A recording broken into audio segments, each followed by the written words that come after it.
Hello, I'm Rachel Siegel, the Executive Director of the Primavera Fund, and I would like to welcome you to our Sterling Masterclass online series.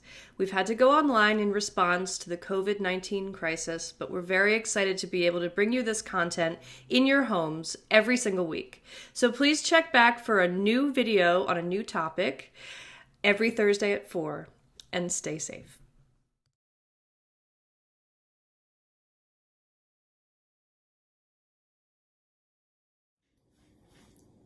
Hello, my name's Billy Hunter. I'm Principal Trumpet with the Metropolitan Opera Orchestra in New York City. Today we'll talk about the importance of a daily routine or a daily warm-up. As a brass player, part of improving your playing aside from the obvious day-to-day practicing is having a consistent daily routine. Having this routine teaches the player how to be disciplined in their approach to playing the trumpet. Within your daily regiment, you should be solidifying fundamentals of trumpet playing. For me, this is lip slurring, tonguing, single, multiple tonguing, range, playing high, playing low, technique, fingers, intervals, scales, yada, yada, yada, and phrasing.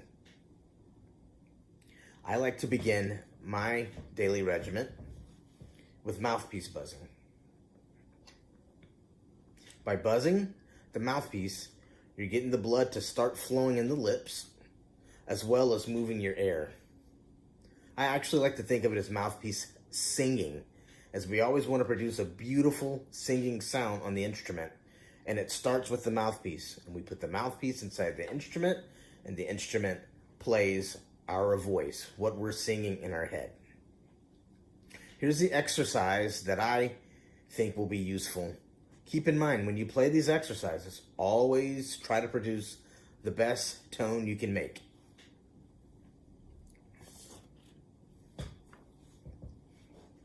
Okay, so what I like to do, if you have a metronome available, this exercise actually works better with a piano, but a lot of times we don't have piano, so a tuner would suffice.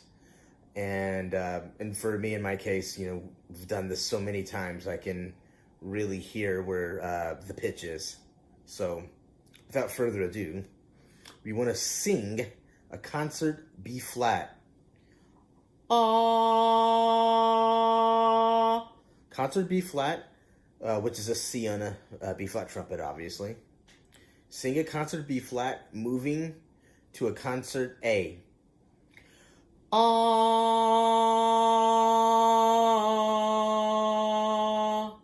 Now buzz the exact same thing you just sang.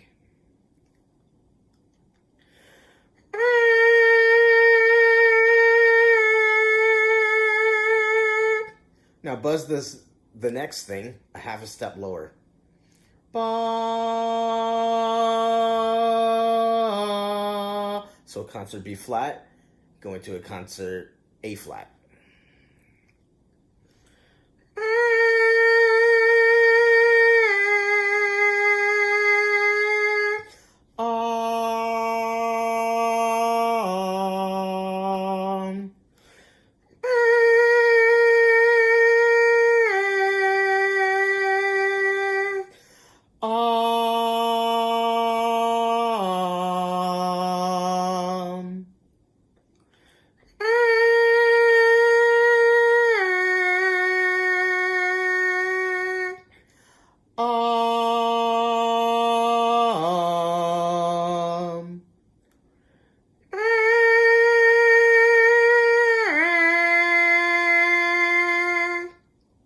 And we can stop there for now.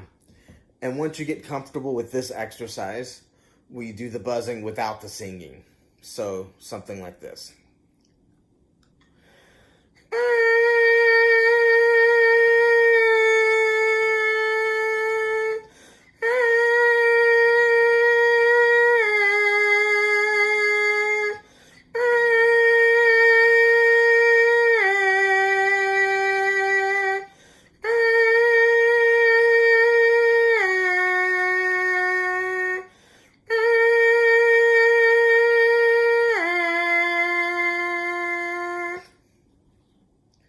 that's the mouthpiece buzzing.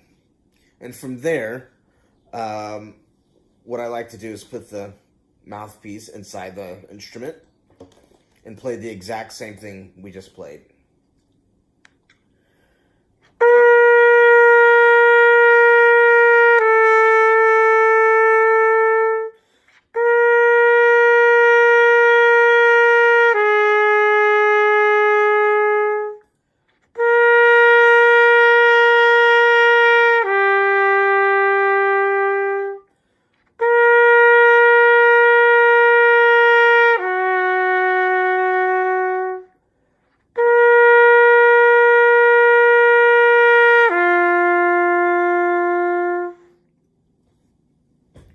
So after this, I like to move into lip slurring. Now with lip slurring, the purpose of it is to improve flexibility, smoothness of sound, ease of sound, amongst other things. I like to do 3 general types of lip slurs: slow, medium, and fast. Now each one presents its own difficulty as well as its own benefits. I like to start, when I do lip slurs, with an open harmonic. So basically anything open, G or a C. And I move downward chromatically in the harmonic series. So basically if I start on C, my next series will be, and so on and so forth. So when you do these lip slurs or any type of lip slur, keep in mind when you play, always try to produce the best tone you can make. Okay, now here's an example of a slow-paced lip slur.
Okay, now here's an example of a medium-paced lip slur.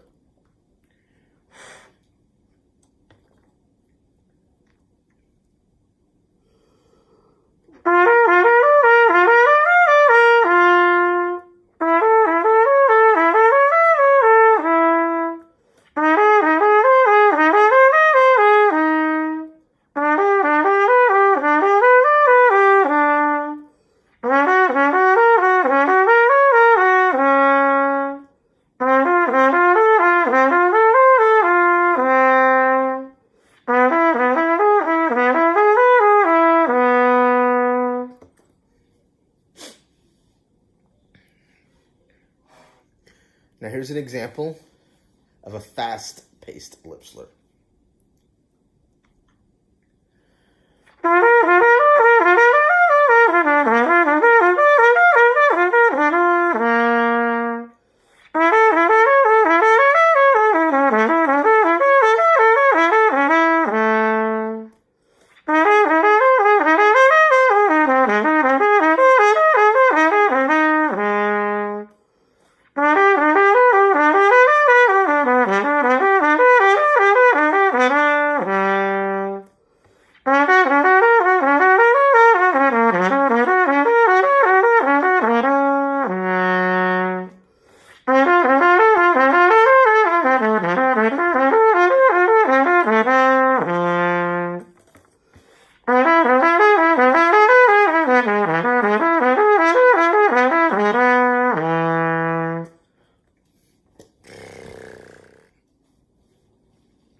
Okay, so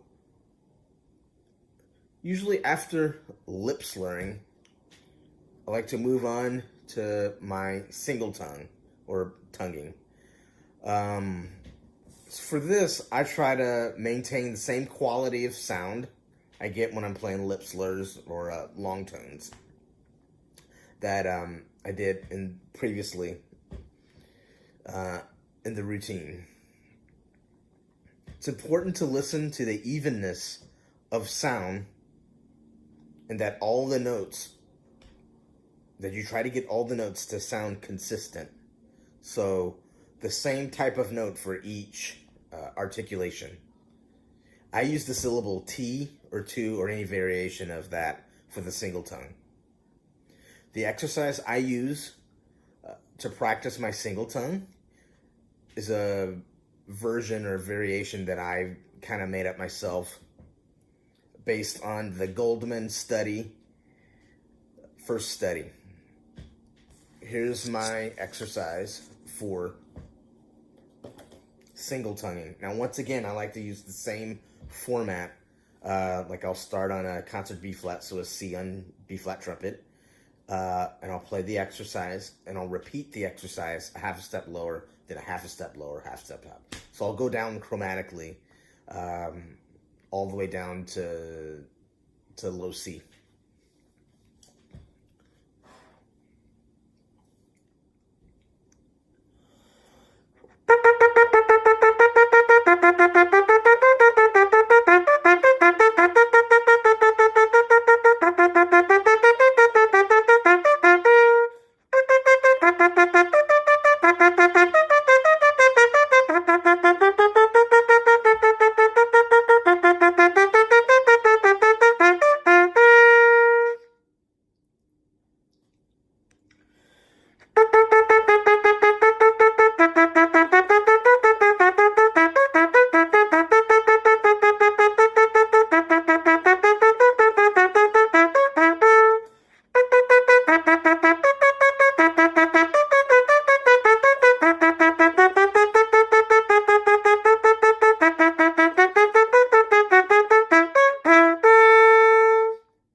Now, you may notice during this exercise, as you go down chromatically, you're doing two things at once. You're practicing your single tongue, but you're also practicing your major scales.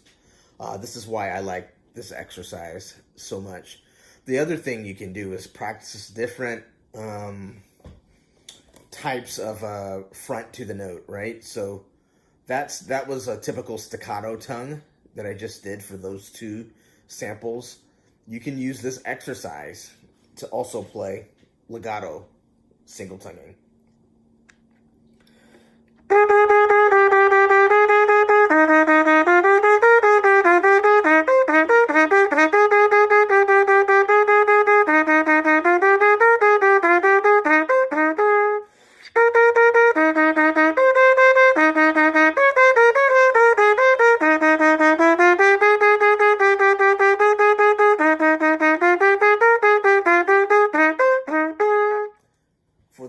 Single tonguing, or you can play very staccato.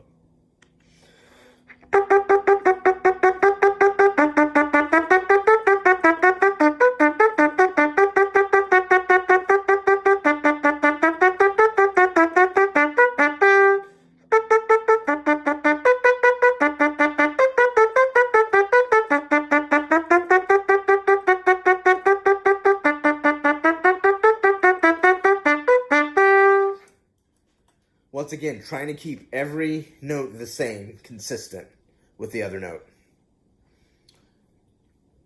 Now, since we're talking about single tonguing, we have to talk about multiple tonguing.